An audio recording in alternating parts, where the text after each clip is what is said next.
So this is Sai. Our firm has been working with PilieroMazza for a long time, and they really are great when it comes to government contracting advice and what's going on. Let you introduce yourself, and then I'll introduce myself. Yeah, hey, I'm Sai Alba. I'm a partner with PilieroMazza. I've been with the firm for about 18, 19 years almost, and I've been doing this essentially since I got out of law school. Before that, I was an intern with the Commodities Futures Trading Commission and the State Department, and I'm a child of two State Department workers. So I've been sort of in the government GovCons space for a while now, and like I said, I've been doing this for about a little over 20 years now, and representing federal contractors in the government contracting space in pretty much all aspects of GovCon, and I do a good amount. Half my practice now is like kind of corporate structuring M&A stuff for contractors too. So I do all the GovCon claims, appeals, compliance, and all the restructuring, small business rules, pretty much everything, IP protection, you name it. So happy to be here and kind of answer any questions folks have, and we'll walk through a lot of these executive orders and the implications. You guys had a pretty slow first quarter this year, right? Yeah, I think not much going on. Not much going on. Right? Good morning, everybody. My name is Musmar. I'm managing partner of MillerMusmar CPAs. Been in business for 32 years, 29 of those under my managing partnership leadership. And our firm also works with government contractors, and we've been doing this for a very long period of time. What distinguishes us is we give our clients a lot of advice. We don't just do the blocking and tackling, so we help them do strategic planning. And same thing like Sai, M&A is always on the forefront because it's amazing what you can do if you can afford to buy and or increase the value of your company by selling it versus just trying to make a profit. We're going to talk a lot today about obviously the topic du jour, but we want to sort of set the stage, and we want to make sure people understand what the universe looks like. Okay? The federal government of the United States is pretty sizable. It's pretty large. Okay?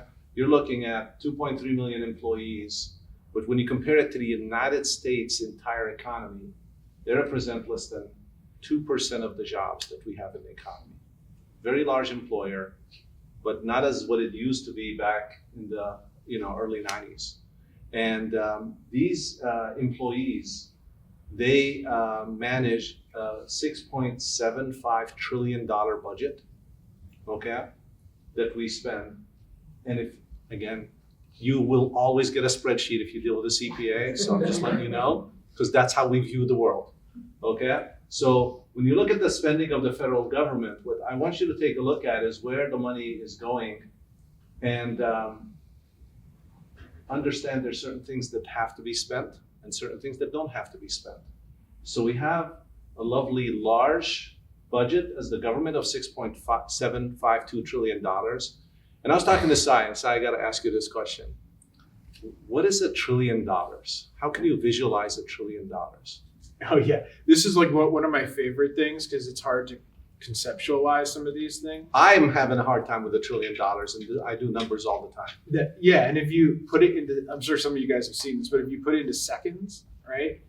If you have 1 million seconds, you're talking about 11 days. If you have 1 billion seconds, you're talking about, You're talking about, was it 3,000 days? 3,000 days. And if you're talking about 1 trillion seconds, you're talking about 31,000 days.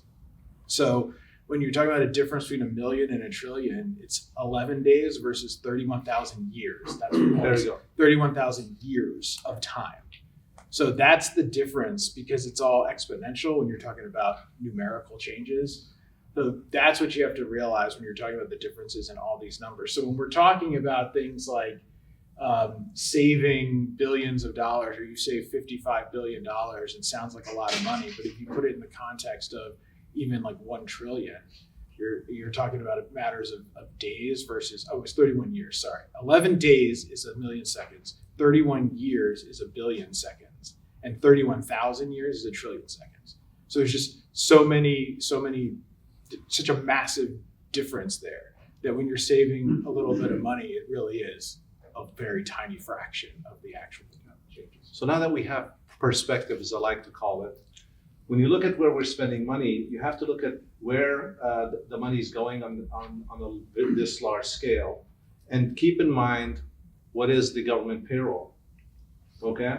The government payroll, which is broken up into these categories, and I'll explain it a little bit later, is $375 billion payroll.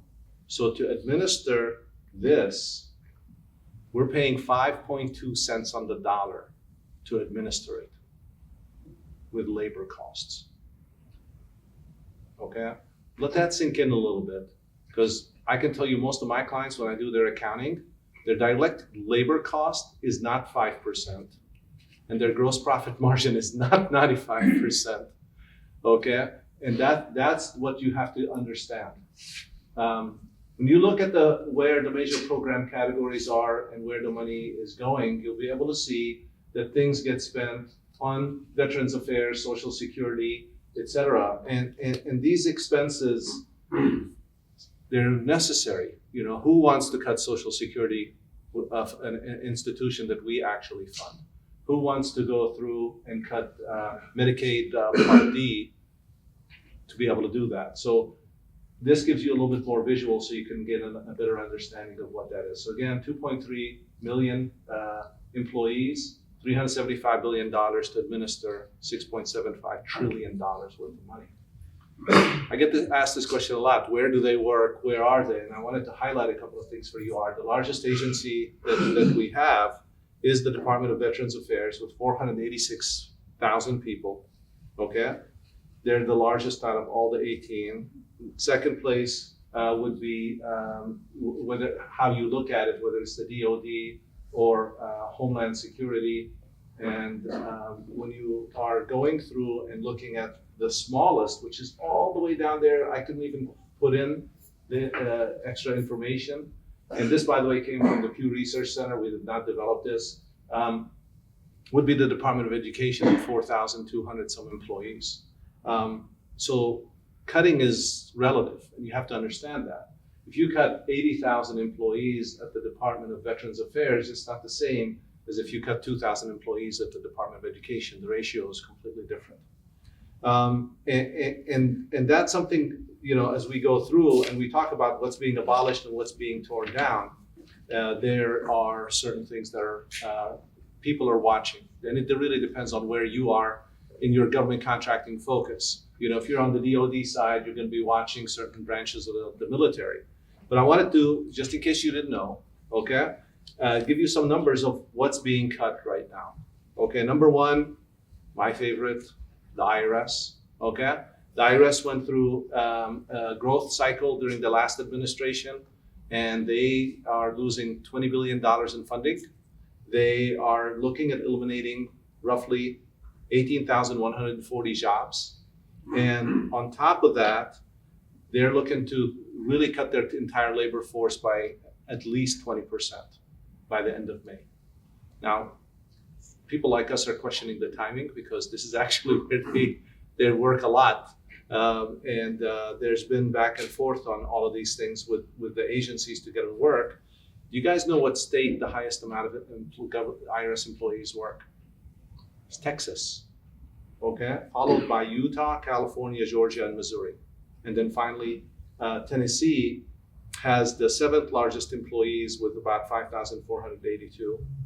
So when you're dealing with anybody that's doing work with the IRS, when we talk to some of the government contractors that are doing work, they're talking about good and bad. And I'm going to give the bad and I'll give the good. They're suspending their contracts and telling them we are not going to, continue any work. And some of them, they've actually had lost contracts. The interesting part that's coming out is there's talk about systems integration. Because if you deal with the IRS, you know they have history that goes on for decades, and they're on different archaic systems. And there's already talk about how they want to automate more and add technology to that. And I'll get to that later on in the presentation why I brought that up. Another small agency we deal with, which you all probably heard of, is the EPA. EPA is going to, according to what we're hearing, is going to get a 50% haircut. The GSA, this was an interesting article I was reading, is going to lose about 50% of their staff. And within that, there's something called CES. Does anybody know what CES stands for? These are senior executive individuals where there's 111 of them. And these individuals are the senior officers that interact with the White House and administration and with all the remaining government agencies. And the concern that they have is a potential brain drain because these individuals are very, very senior individuals that are working with the federal government. And also, GSA announced that they're looking to consolidate about 700 field offices. And the component that you already probably heard about in the news is there's also talk of selling federal government buildings or stopping leases for the convenience of the government, which they typically ask. So where's the biggest concentration of buildings? Washington, D.C., Northern Virginia, and then you have California and Texas and some other large states.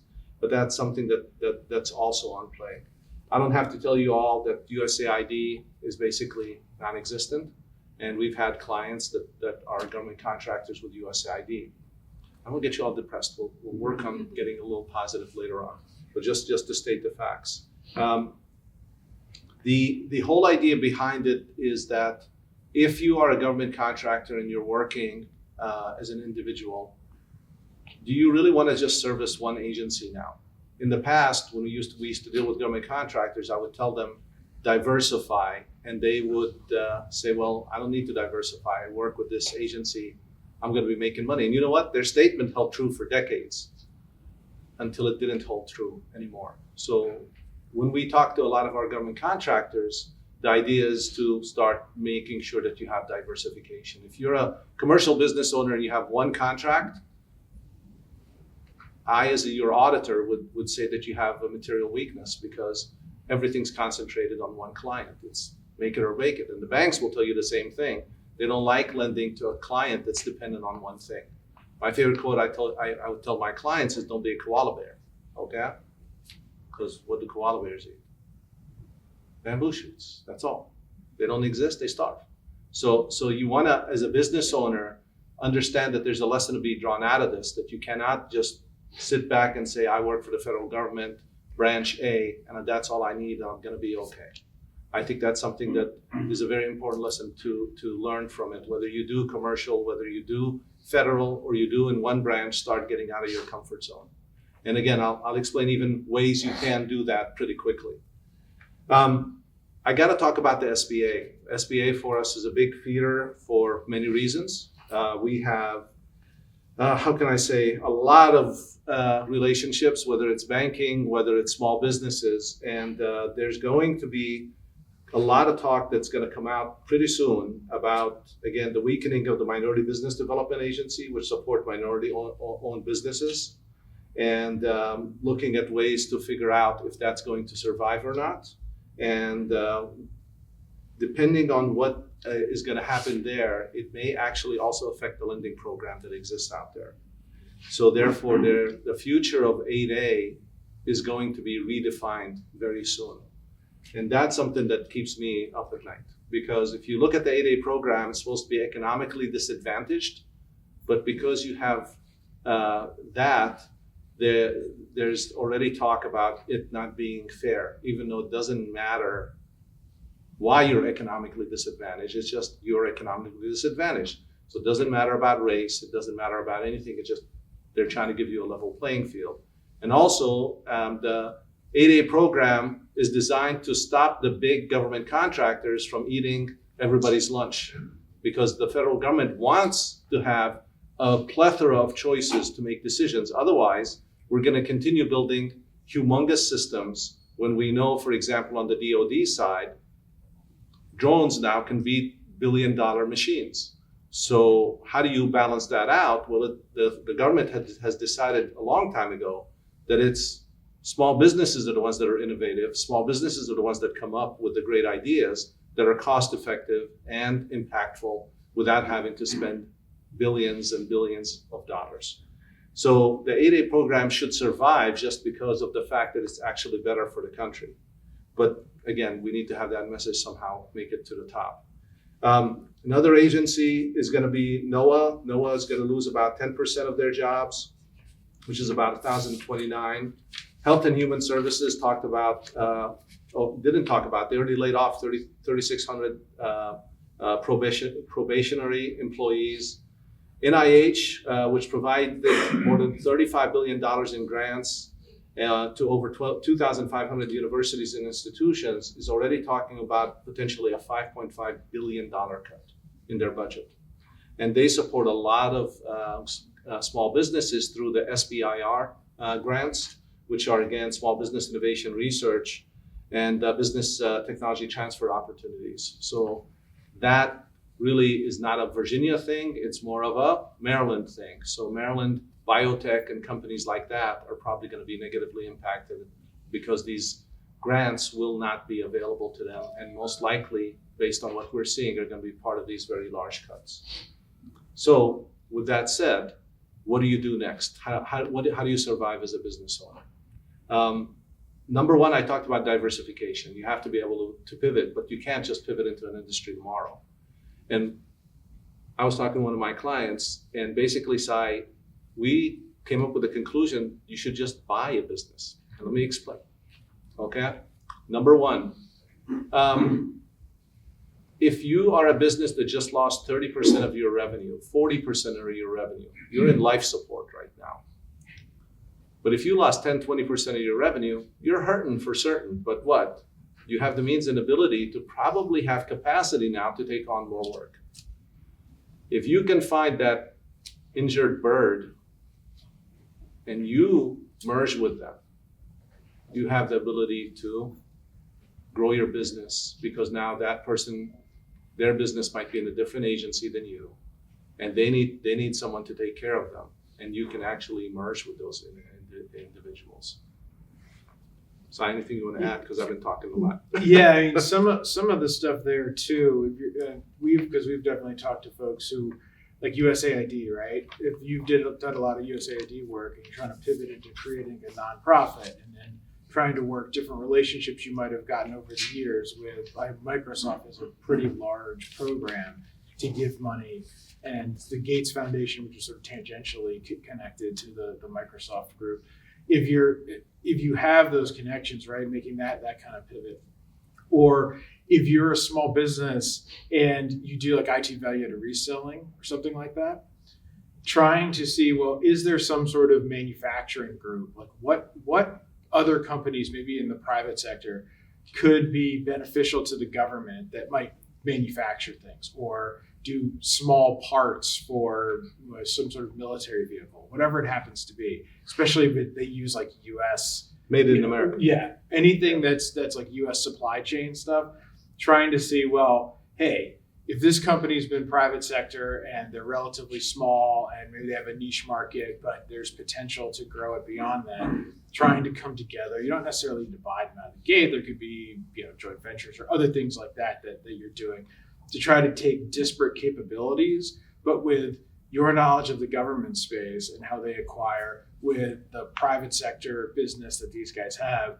it could add to the diversification of your revenue streams, and then simultaneously bring more benefits to the government.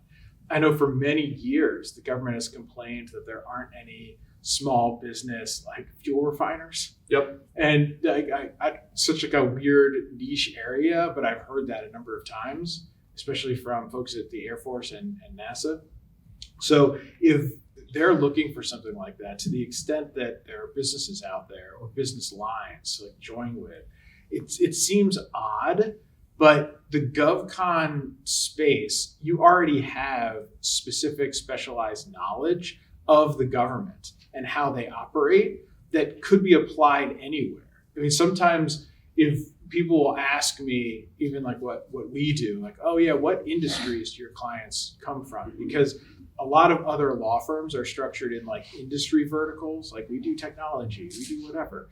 Well, like a lot of what we do is government contracting. Yes. I have people that do IT services. I have a client that sells tons of cooking oil. I have clients that create like nose cones for certain Raytheon missile systems, like you name it. All right, they do all kinds of things because it's all within that government vertical.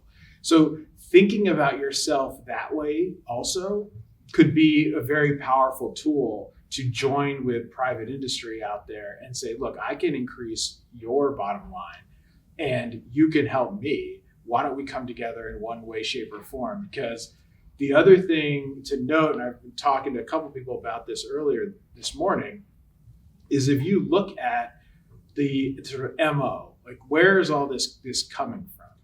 And you can look at prior actions by some of the Doge folks, right? Looking at, well, what did these people do in other organizations? Like take, Twitter or X, for instance. And you can look at interviews, right? Look at interviews that Elon Musk and other people have put out there and talked about their view of how things should happen, right? You go into an organization, you see it like being bloated, you look at certain, in their estimation, you see certain things that can be cut. You cut it down, and then you get to a point where, okay, let's say you've cut it and you realize that you cut too far. If you cut and you realize you have to put 10% back, he's on record saying that is an indication that you didn't cut enough. Because if you're only putting 10% back, you left something on the table. You go down further. If you get to the point where you realize you have to put 30% back, you hit your sweet spot, because now whatever you're building back, you realize is like vital or necessary to keep things running. So if you look at it from that perspective, what some of and again, this is speculation, but it's coming from a place where you're looking at prior history. It's his playbook. Right. That's his playbook. Right.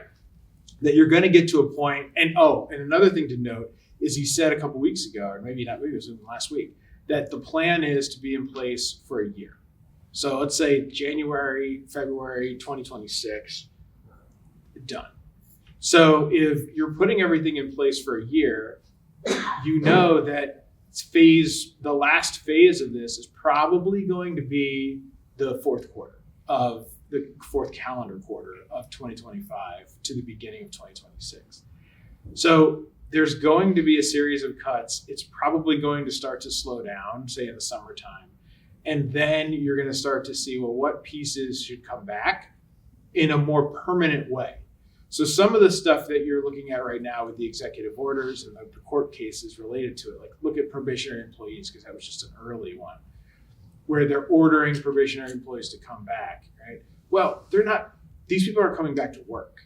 They're coming back on the payroll, and they're being put on paid administrative leave until they go through the formal RIF process, and then they're going to go out. Same thing with USAID contracts, right? They're saying, well, no, you have to pay outstanding invoices, or you didn't terminate these contracts correctly because you did a blanket termination. It has to be looked at on a case-by-case basis, and the actual warranted contracting officer has to make that determination. Do these court cases mean that the contracts are coming back? No. It means what's happening is they're going to just go through the appropriate process and then make the determination that, no, our warranted contracting officers chose these contracts. Now, could a couple get turned back on, like the Ebola contract and certain ones for security? Sure. But the vast majority, they're going to just make up whatever their estimation is, or their rationalization, rather, of like why these things should be done. And once that happens, they'll be formalized. After all that's done is when they're going to go through this process of bringing people back, and either rehiring direct federal employees, or, and this is what happened under the Clinton administration. There's a large cut under the Clinton administration of government employees. And then to sort of backfill that support, they hired contractors, which is a big growth in contracting. So I think there's a question as to what exactly they're going to do in the fourth quarter, but it's very likely that you're going to see cuts, and then you're going to see a bump up in Q4, which would likely be sort of a new normal going forward, at least for the next 3 years. Who knows, right? With the next administration, there could be tit for tat stuff. Maybe there's going to be this big push to hire. Who knows? I think a lot of that's going to depend on, and even for the rest of this year, a lot's going to depend on what happens economically, because there's a lot of other economic headwinds happening. And historically speaking, when you have recessionary forces, the federal government has usually stepped in to kind of try to bolster the economy through either direct hiring or contracting support or other sort of funding mechanisms. I would not be surprised if something happens, just not to the extent that we've seen it before. but you're going to see this bump up. Other things that I've heard people talk about, just again, it's a macro level, is trying to work with and talking with certain like tribal organizations, ANCs, lower 48 tribes, NHOs, Native Hawaiian organizations. They have all these specialties, right? There's been a lot of talk about 8A. We even talked about earlier today, where 8A contracts, like is 8A a DEI initiative? Is it on the chopping block? It's all statutory. And funny enough, or interestingly enough, I had clients that were tribal organizations that DOGE directly, the organization which used to be the United States Digital Service that converted into DOGE, that the DOGE folks directly reached out to tribes to sole source 8A work. And so you're talking about the Trump administration or DOGE is supposed to be anti-DEI stuff, but it's a tool. And so 8A contracts are a tool. Tribes, ANCs, NHOs can get larger sole source contracts. They're not protest proof, but they're certainly protest protected or insulated. Yep. And that's another thing the administration is looking for efficiencies, right? And to cut out some of the protest process or other things like that. They don't like protests. So will there be changes to that, or will they do more of these like sole source contracts?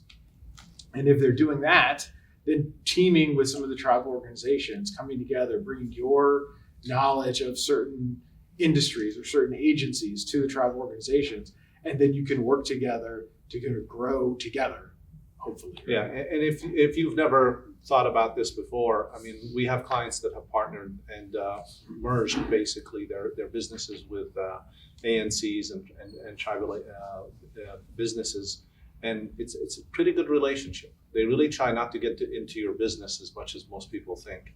They really are there to help their tribe, their nation, to get revenue stream that allows them to take care of their people. For sure. Yeah, I've had a couple of clients that have been very successful working with tribes and agencies. If there is some sort of protection, right? You gotta make sure like, hey, here's my contacts, here's my connections, let's work together. I want to be in the meetings, all that kind of stuff. But it can be a beneficial relationship there. So there's this inside the federal government space, working with all the tools in the toolbox, like the connections that you have, the 8A potential for, it doesn't have to necessarily be tribes. If it's like smaller work, standard 8A companies can get sole source awards that are $4.5 million, right? There's been talk about increasing that even further. There's been talk for the past few years about maybe making that an annual thing, so $4.5 million a year, which would be very beneficial to non-tribal entities. But it's still a tool in the toolbox.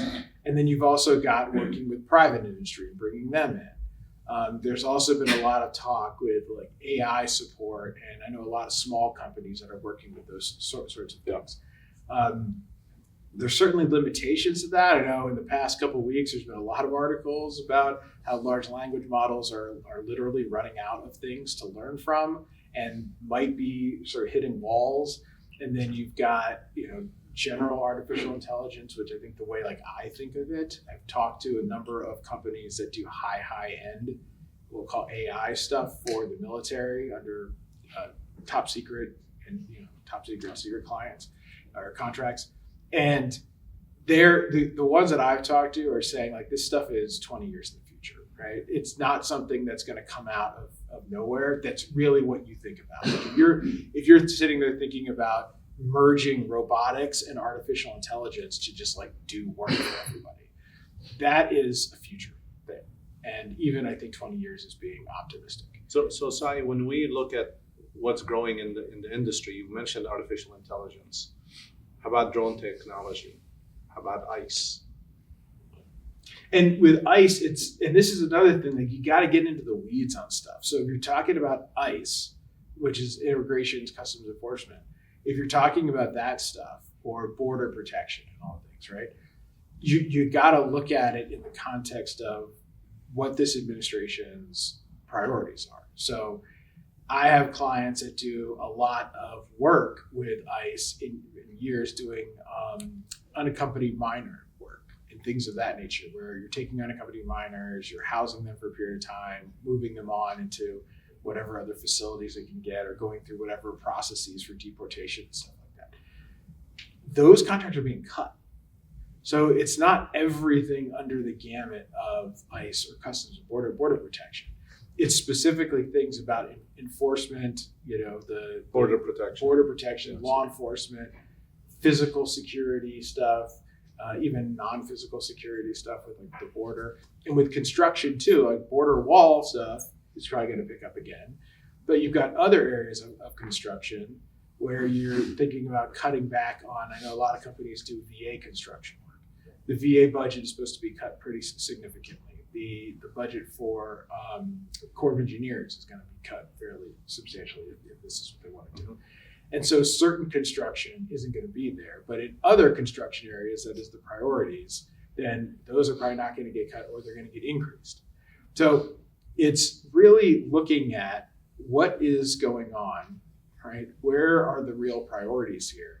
And then pivoting to focus on those items, at least in the short term, meaning the next few years, and working with the companies that are already there, or maybe even better, the private sector and industries that are working in these areas. So again, you're bringing government expertise, they're bringing whatever functional expertise to the table and working together. Like I have an IT client that, this is even predates this administration, but it's like last year, they started working with a company that did construction work. They've been IT for 20 years, maybe more than that, 30 years.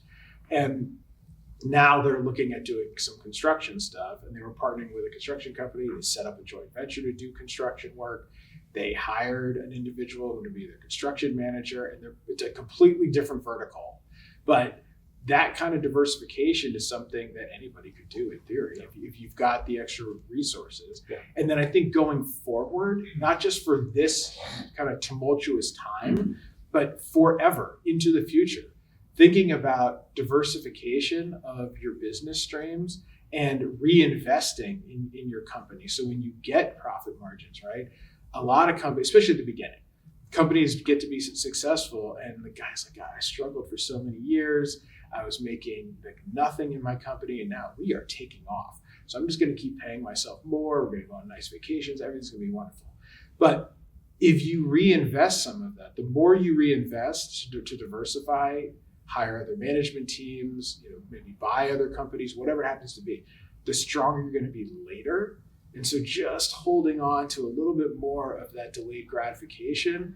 And even if you're a mature business right now, getting back into that mindset, because there's a time of scarcity. And so working through that scarcity, especially the next, it's March. So maybe like next 6 months, I would say, is something where that's going to be the main period of change. And then you're going to have that bump up that's going to happen. And then you're going to have this new normal. So paying close attention for the next 6 months on where things are going, working with sort of frenemies that are out there in the industry, working with private sector companies, thinking about teaming, thinking about acquisitions, and forming this new normal is going to be, I think, a critical aspect of all the companies. Well, one thing I want to redirect a little bit is we have clients that are still saying, well, I haven't really gone through any cuts, but I'm concerned about what I should be doing today to make sure I'm not going to be sort of thrown out with the bathwater type of deal. And what came out of it when we talked to a lot of the people that we know, it's really being mission critical. I want to just talk a little bit about that. If you're considered mission critical, then you will maybe be spared. So I don't care if you're selling flowers to the federal government, you're going to have to figure out how to make it mission critical. And that definition just depends on which agencies you're working for and what you can do that. Because when you're looking at it from that standpoint, it is really making sure that your image as an entity, the way you communicate publicly, you are going to have that. Because one of the things that we started hearing, and again, these is hearsay rumors, so we can't really substantiate, is that they're going to look you up and try to figure out who you are and size you up. So if your business has certain things in their website and their media and their coverage and what they say, then they will have an impression of who they think you are. Could be right, could be wrong, but that's what we're finding out. So a lot of our clients, we're telling them, search yourself, do a self-examination, and decide what you want to keep and what you want to get rid of, and try to become more mission critical for the government. Yeah, and two things on that point too. There's a proactive element to it, and then there's just a going forward element to it. Is all contracts you should just assume are going to be reviewed, and then potentially down the line, all contractors are going to be reviewed. And I've had at least one case where there was a question raised on like DEI stuff, where the contracting officer saw, or it was brought to their attention, that there were social media posts from employees of the company that seemed to be contrary to the policies of the administration. And there were questions raised as to whether or not the company was violating certain laws and in their estimation. And so looking at your sort of web presence and talking to folks is going to be kind of important, I think, because a lot of these agencies and what they're reviewing is essentially, they're using AI tools, okay? Like we were talking about this earlier today too, like with the Enola Gay thing, right? The Enola Gay got pulled down from the website, which just, I assume because the word gay was in it, right? Because nobody's looking at this. There's no human being that's paying attention to some stuff, at least not at the outset. It's large language models, which have limited efficacy in doing stuff like this. And so knowing that, though, is important, right? You know who's looking at us. Well, it's not a who, it's a thing that's looking at you. And so just knowing, okay, these are the list of banned words. Like literally, the New York Times put out this list of banned words, right? Don't use those words. Look, whatever you think about it, it's the reality, okay? It could be Orwellian, it could be just goodbye, whatever you want to say. But the reality is, these are the words. So don't put it in your proposals. Don't put it on your website. Don't put it in your social media posts. Like, avoid all that stuff. Because even if later things are redone, or they say, okay, well, we're going to be more careful, the damage is done if you're caught up in everything to begin with.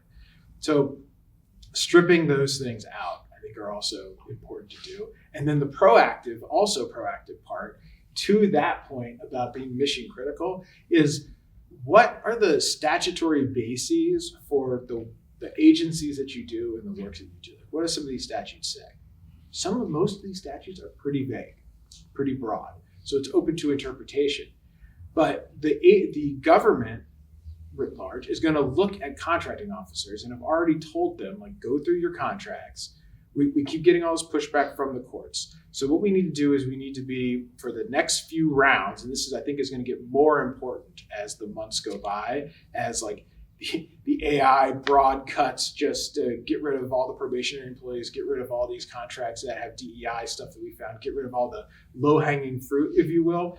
As they get further into things, they're going to be relying on contracting officers more to identify the contracts or the elements of contracts that they think are not mission critical or are not statutorily required.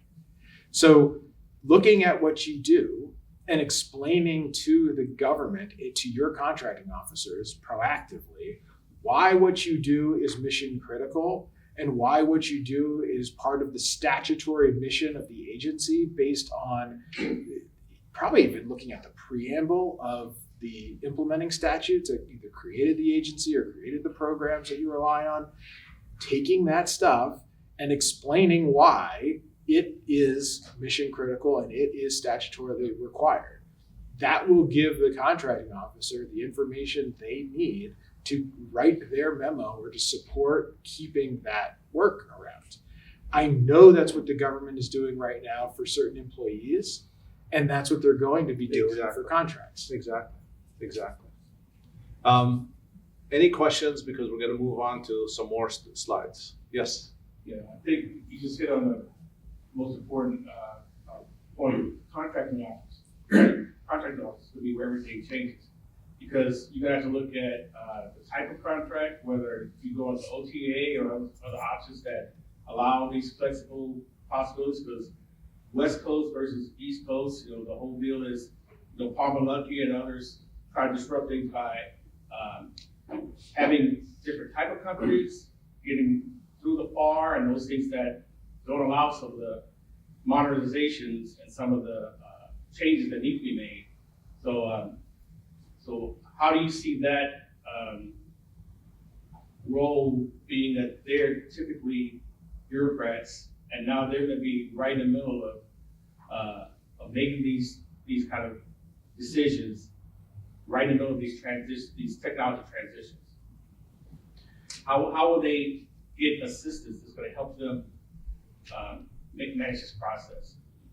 Yeah, I do think that these non-traditional vehicles, whether it's OTAs, other transaction authority, or you've got things like Space Act agreements under NASA, you've got CRADA stuff under government things, which is research and development.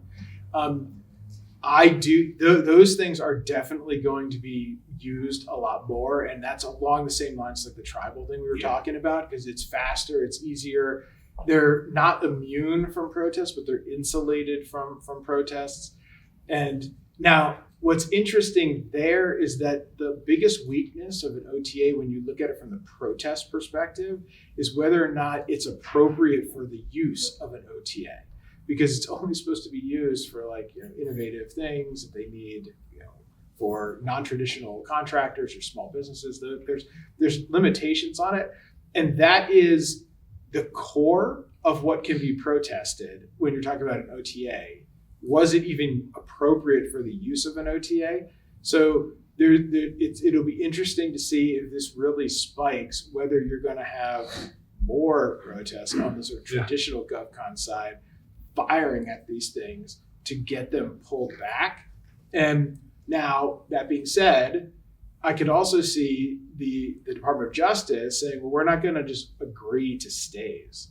Like you can fight this, but we're going to keep the moving contract forward. Yeah. And generally speaking, the Court of Federal Claims won't necessarily stay things if the government claims mission critical, things of that nature. So that's another place, though, to be proactive too. In addition to this, what we're saying is to tell them, like, this is why it would be appropriate. And I am a small business contractor. I could get this OTA, and here's other ways to do it outside of maybe the traditional consortium route, because nothing directly mandates the use of the consortium model in the OTA, the use of an OTA. It's just the way it's been set up.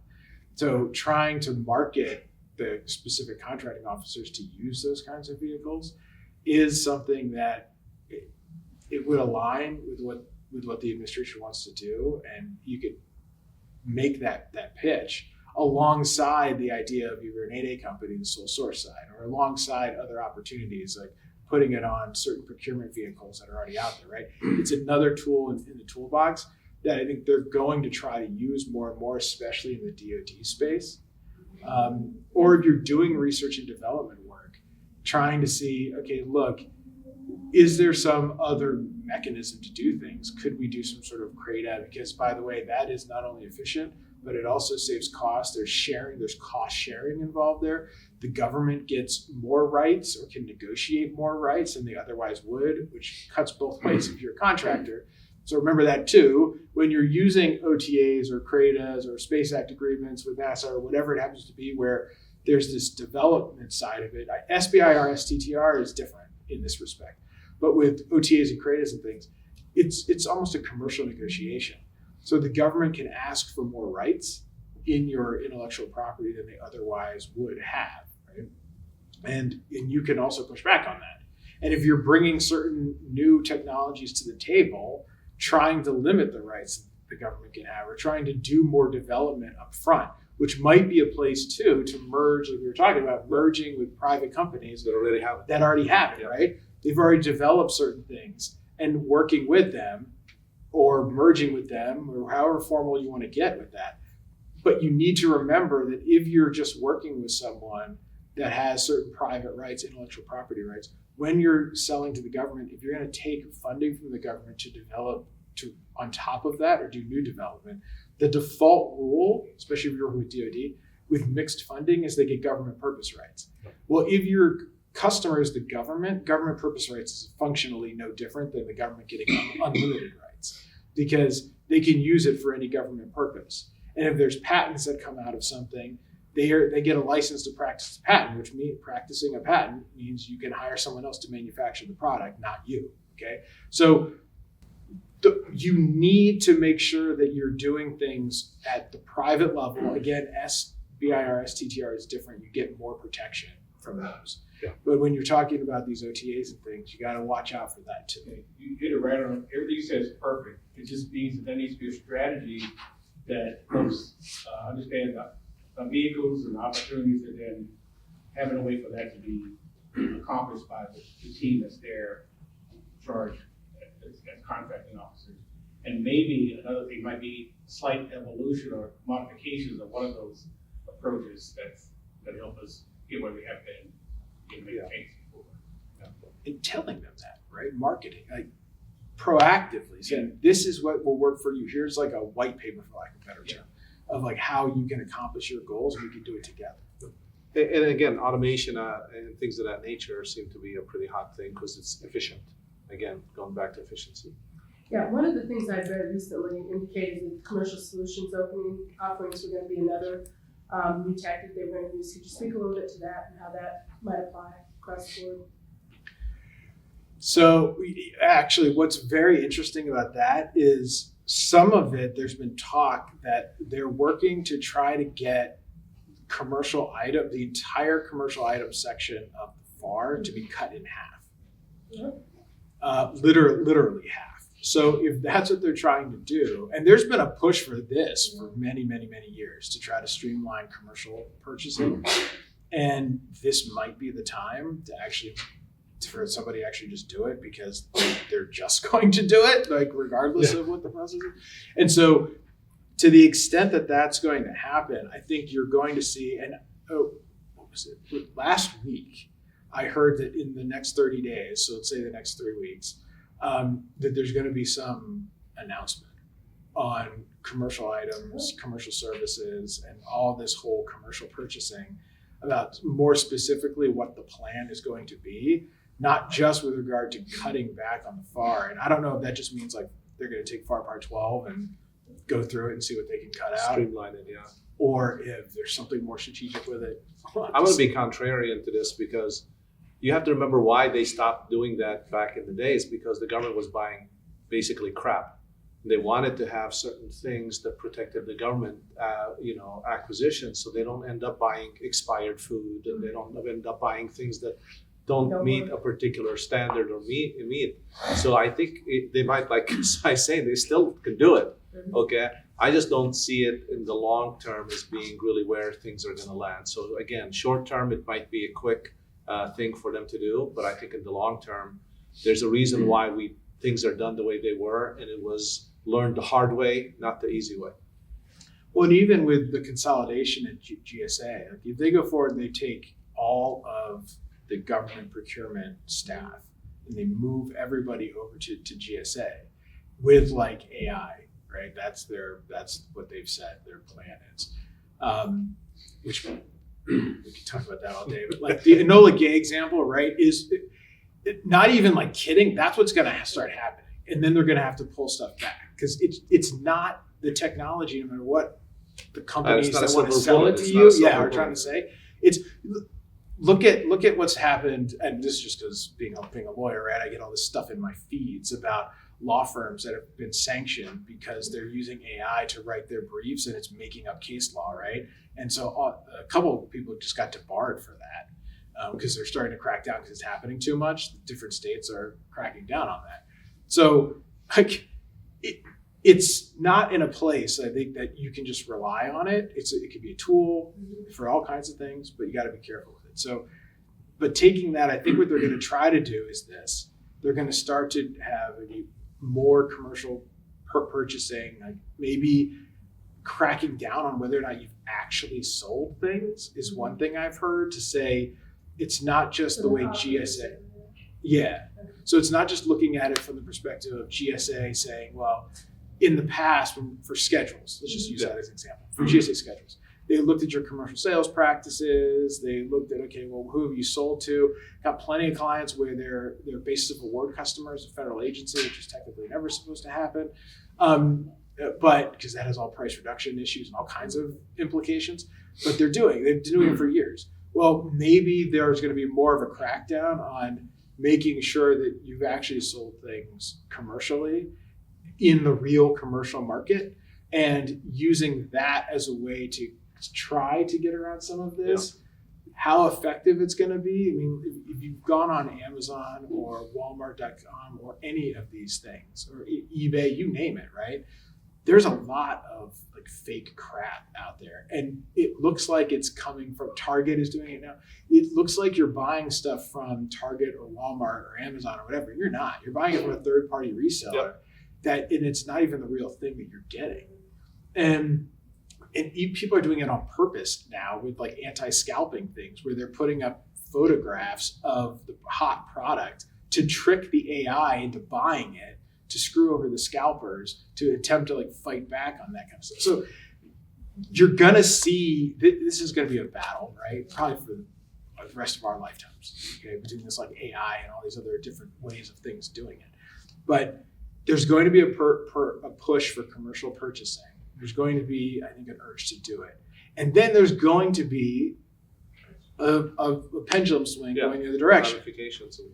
And you're also going to see that with the consolidation at GSA, because if you're going to consolidate all your purchasing, I don't know if anyone's ever heard of Darlene Drurian. Oh, God. So she's just like the poster child of different like corruption stuff. But if you consolidate everything, and you make it less about like procurement rules and regulations, and you make it more about like personal relationships and ease of purchasing, you're going to have more Darlene Drurians. And not to just besmirch her or whatever, but she was convicted of essentially taking a bribe, I guess you'd call it that, of working for a federal contractor when she was in the government, to steer contracts a certain way with the promise that she would have a job with the contractor. Okay? Not only her, but her kids.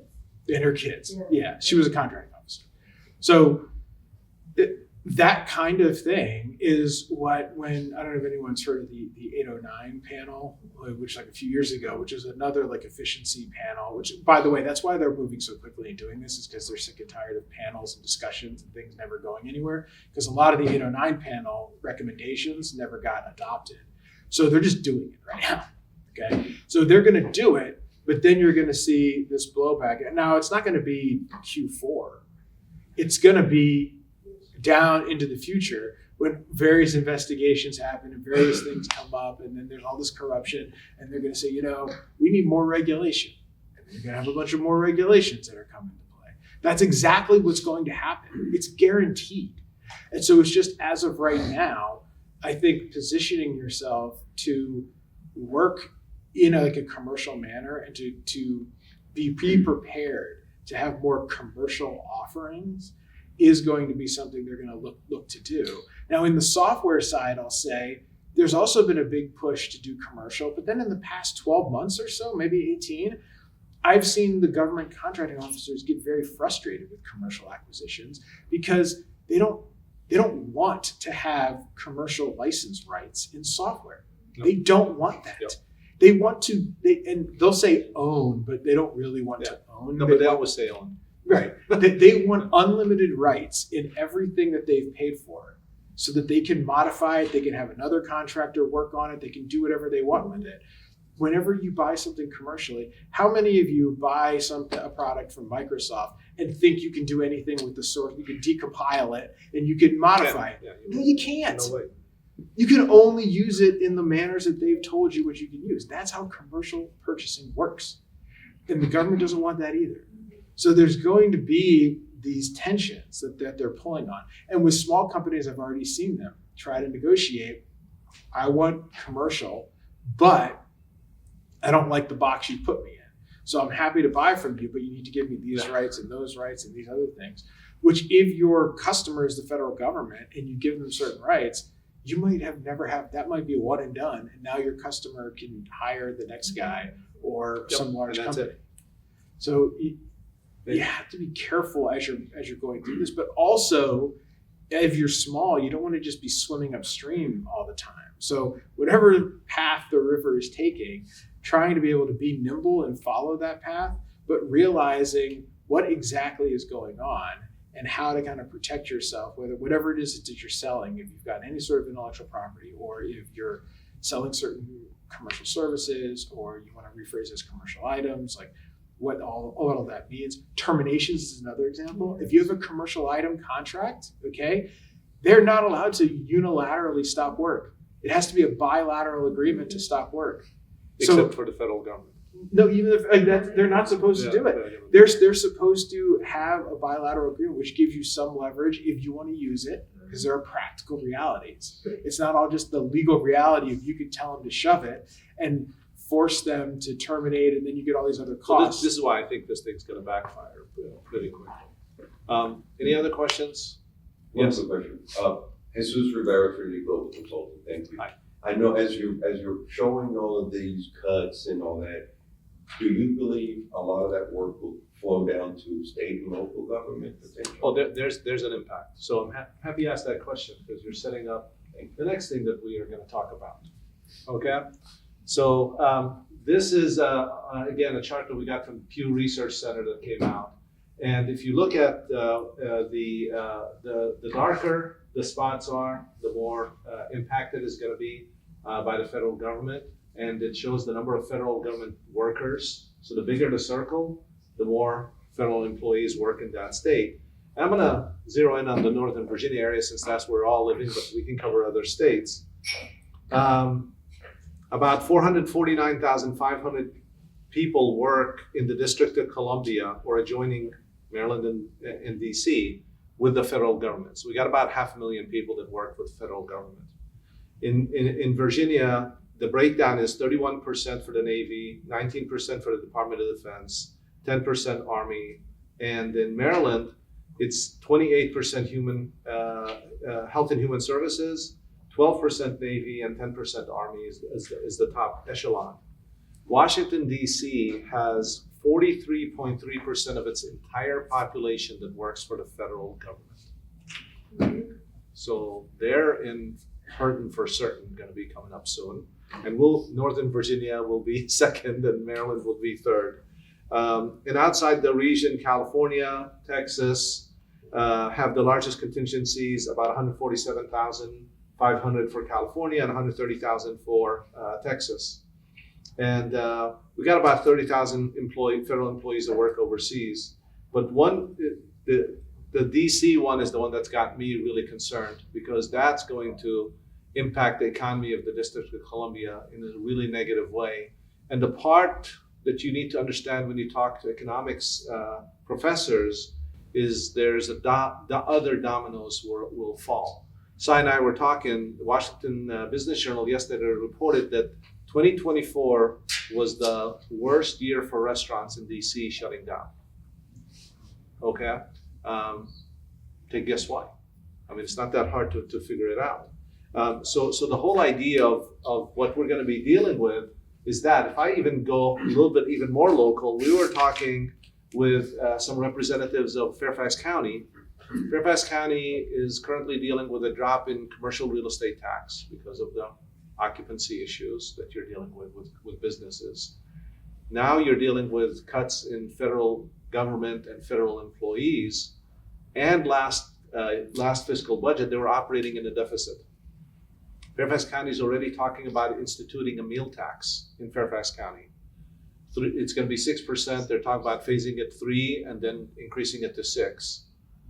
And I just mentioned to you guys, this was the worst year for restaurants last year in Washington, D.C. So timing couldn't be really much worse. But you're dealing with a government that is dealing with cuts, and they have to do that. So our conversations went further, and they're talking about cutting services now. Okay? Because they don't know how big this deficit's going to be. So these are the things where in the past, our average unemployment rate was like a 2.5%, while the federal national average was at 3.5% or higher. We're in for a little bit of turbulence right now, having to deal with all of that. And when the governor was asked about this, he goes, no, there's jobs. Well, yeah, he's right. There's jobs if you want to work for McDonald's, but not if you are high-tech, high-earning individual making money.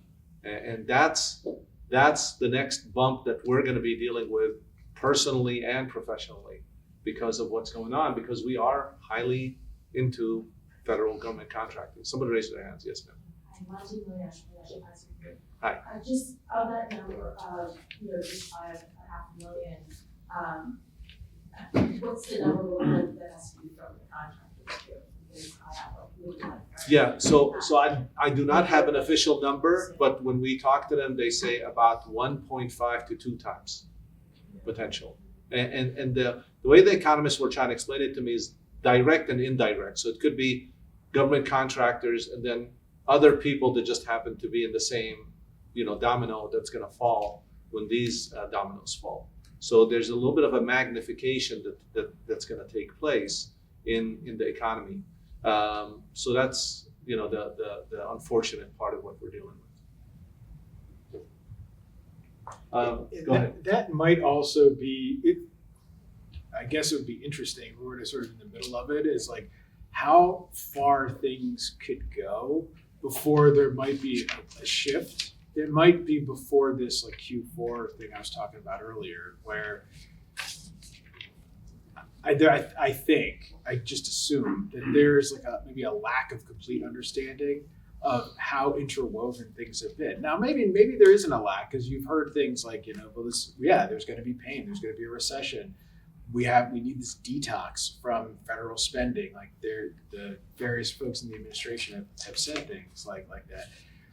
How much they can put up with, or how willing they would be to put up with a significant sort of detox period, I think is a question, and it might be tested because, Muriel Bowser was just hated, like, bring everybody back. We need to get back to the office. We need to get the city back.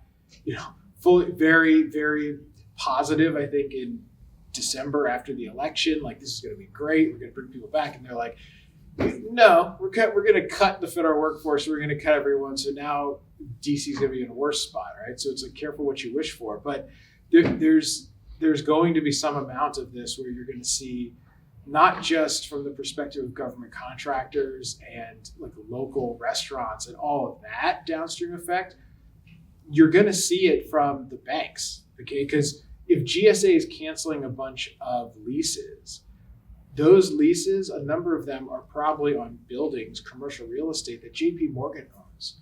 Jamie Dimon wants everyone back in the office, not because Jamie Dimon wants to be back in the office. He wants people back in the office so people will continue to pay rent, to be able to pay on the loans that JP Morgan has on all the commercial real estate out there, okay? That's the reality.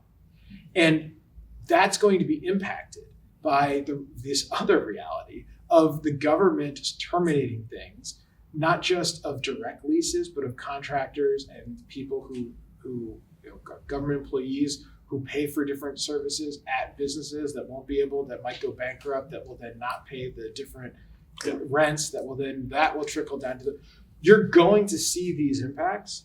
And then it's a question of when all of that starts to push back, okay?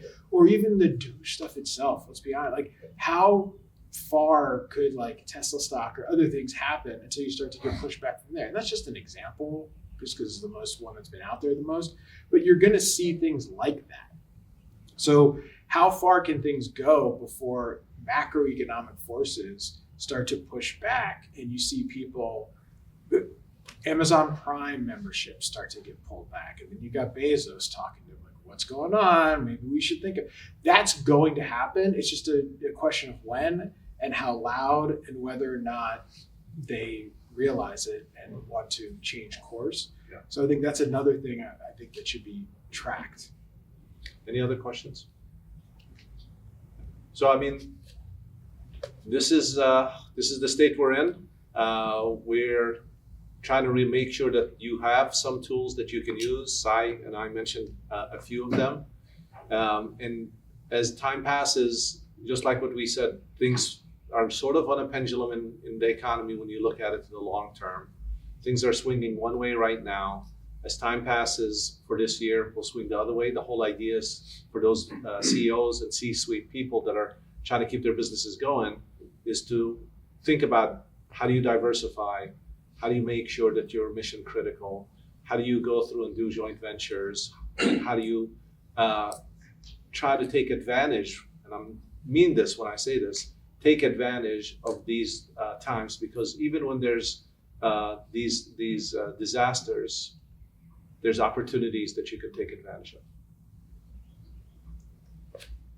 You did say that you were going to give us 3 years. You I oversold it. I mean, the good news, like when we go through and we talk about again, is you have the ability to do joint ventures with other businesses. The injured birds that I talked to you about as a concept, we're dealing with clients right now that are literally looking, he called them frenemies, I called them injured birds, it's a little different. But the whole point is there's strength in numbers. You know, when you sit down and look at the business can be brittle, weak, because they have 1-2 agencies they work with. But if you have another business that works with 2 agencies and you all come together and the stronger one, let's assume, merges with the other one and does a stock swap or a leveraged buyout, now you have 4 agencies you work with. It gives you a lot more opportunity and you become way more resilient as a business. Consolidation is what usually happens when you're dealing with these economic situations, because you can produce a stronger, leaner business for yourself if you happen to be the one on the higher end of the stick. And really, even on the lower end, if you're that injured bird, you're the one that's saving your company and saving your staff, because otherwise you would have to make even more radical decisions. So being able to look at it that way, I think, is a really positive thing to be able to take advantage of. Yes? I think you may have answered the question you asked me earlier today. What are we going to do for our event in Reston for that, in May? Maybe this could be a good, layout for some topics. Number one, how to partner, how to looking at buying, Strength in numbers. looking at dealing with contract types and understanding the possibilities, and just all these things that you just laid out could be a series of topics that takes us to the next step. Because what needs to happen is someone has to be able to say, here's what you laid out, have it documented in a playbook, and more importantly, there needs to be a place for people to go to say, if I want to do these things, how do I do it? No, we're more than happy to do that. What he's referring to is we have I'm a member of the Reston Chamber of Commerce, and we have a BDG event coming up in May, and we do matchmaking for primes and government contractors, and we have a lot of seminars that we put on. But yeah, we're more than happy to discuss that and really even provide more detailed assessment. Consolidation too is something that's going to, at least they're pushing, right? So whether it goes all to GSA or how they're going to do that, I mean, there's been speculation that maybe they'll use certain best-in-class contracts and push even more stuff to there, but there's other talk that maybe they'll get rid of certain best-in-class contracts, when they just put everything to some sort of macro schedule program, that there'll be this commercial schedule and there'll be like a non-commercial schedule, and there'll be 2 contracts the government, who knows, right?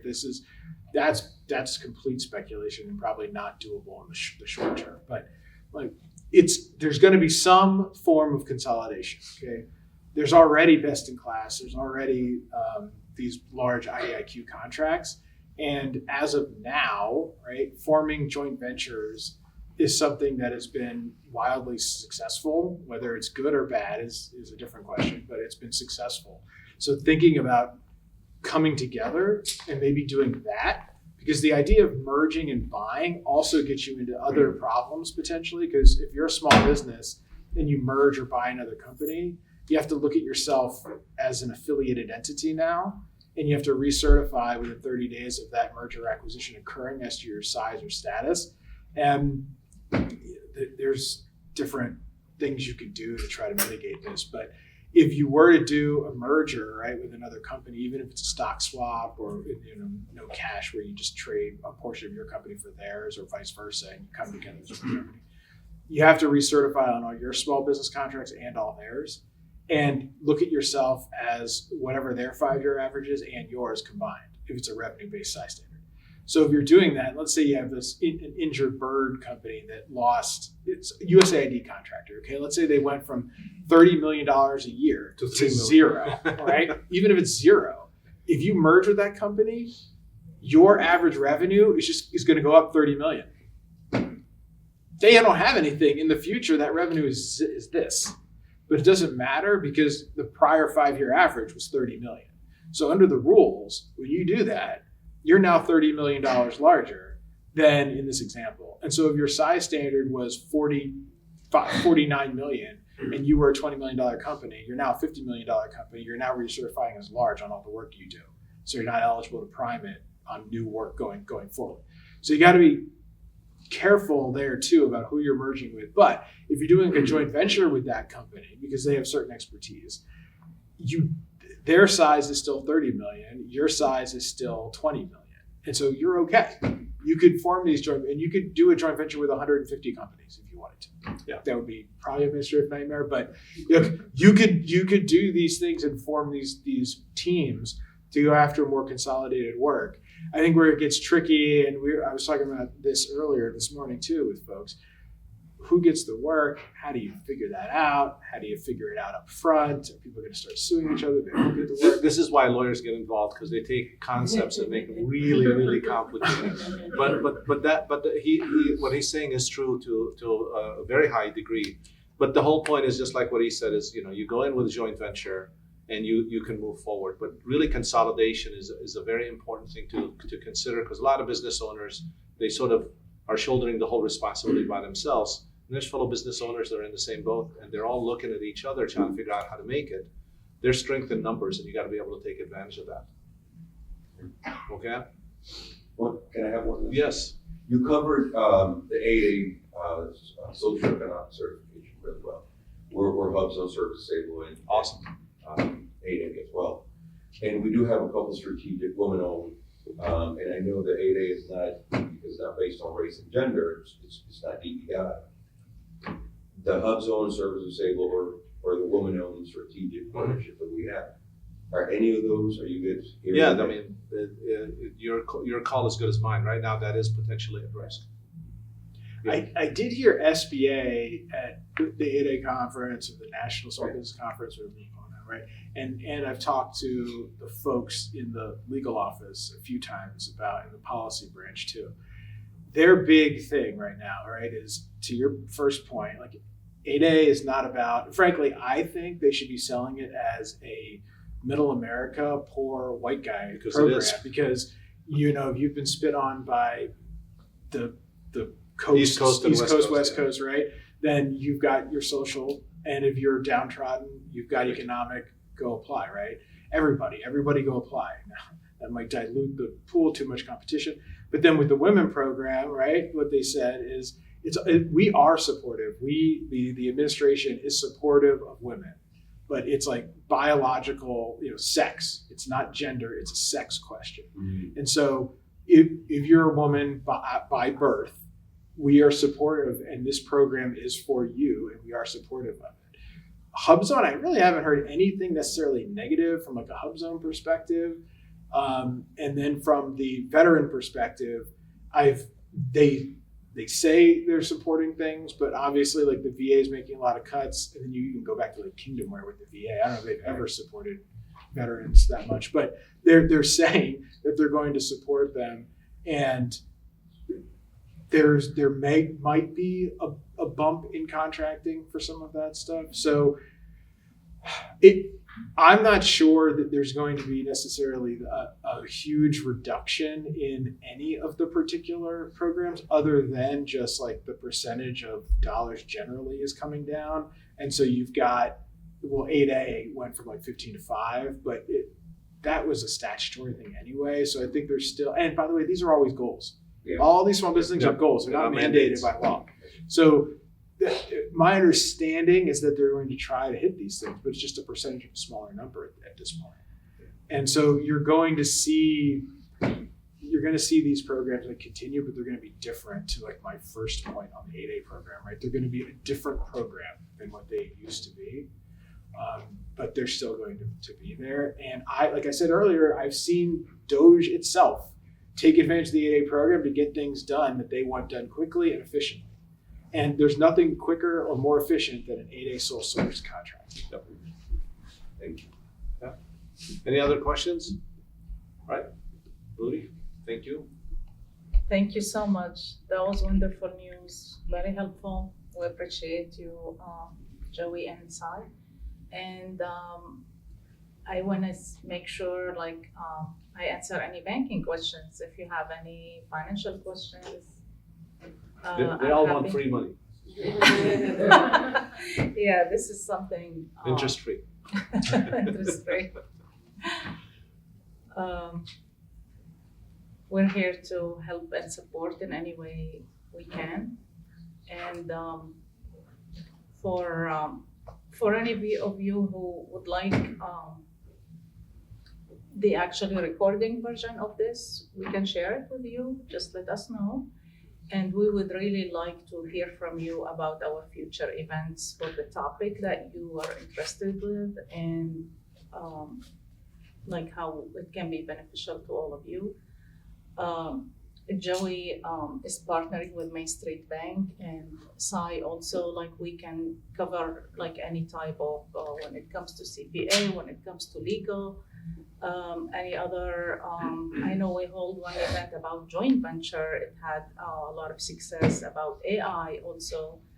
So we would like to hear from you how we can help and support, because as I said at the beginning of this event, that your success is our priority as Main Street Bank. Thank you so much, and please help yourself with, take some breakfast with you or more coffee, and I hope you have a wonderful day. Thank you, everybody.